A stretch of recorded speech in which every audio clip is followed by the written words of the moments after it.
Magandang araw! Ang tatalakayin natin sa pagkakataong ito ay tungkol sa executive power at ang mga kapangyarihan at sangay na ito. Bago tayo magsimula, ano nga ba ang executive power? Ang executive power ay kapangyarihang binibigay sa Pangulo ng bansa. Ibig sabihin nito, kapangyarihan nito na magpatupad ng mga batas at siguradong nasusunod ng batas na pinipirmahan ng Pangulo ng bansa. Sino nga bang mga pwedeng maging presidente ng ating Pilipinas?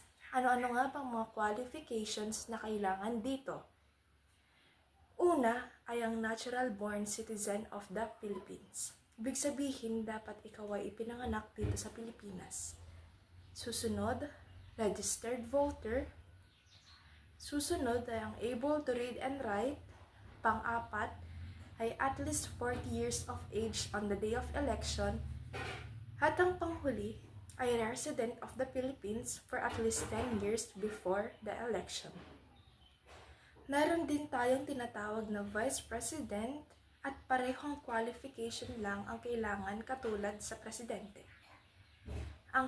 Ang isang Presidente ay maaaring mamuno sa loob ng 6 na taon, ngunit hindi na sila pwedeng tumakbo ulit o yung tinatawag nating re-election.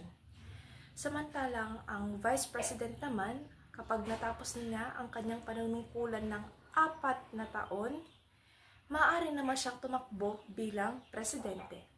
Narito ang mga kapangyarihan ng Pangulo na na-elect. Una ay ang the power to enforce law. Ang the power to enforce law ay ang Pangulo ng mga Pilipinas ay may kakayahang magpatupad ng mga batas na naaaprubahan sa Kongreso at Senado. May mga karapatan din silang mag-allocate ng mga budget para sa ahensya ng mga gobyerno at mga pangangailangan sa kanyang mga proyekto. Susunod ay ang borrowing power. Borrowing power naman, ibig sabihin nito ay may kakayahang umutang ng pera na kinakailangan para sa kanyang mga proyekto at pangangailangan ng isang bansa.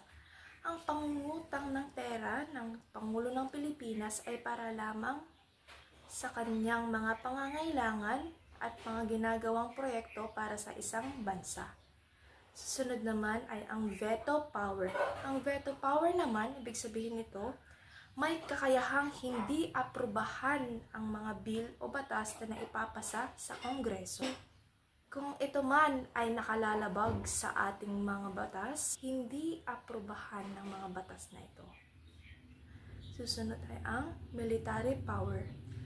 Ibig sabihin naman nito ay ang Pangulo ng bansa maaari siyang magdeklara ng martial law kung kinakailangan at kung nakikita niya sa mga panahong magulo tulad ng invasion, rebellion, upang magkaroon ng kapayapaan.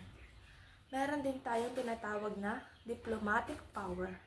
Ang diplomatic power naman ay may kakayahang makipag-ugnayan sa ibang bansa katulad ng pakikipagkasunduan sa iba pang gobyerno ng ibang bansa para sa ikabubuti ng kanyang pinamumunuang bansa. At ang panghuli ay ang power to appoint. Ibig sabihin lang nito, ang Pangulo ng Pilipinas ay may kakayahang mag-appoint o mamili ng mga tao na sa tingin niya ay maaprubahan o kaya magagampanan ang mga task na ipapagawa sa kanya.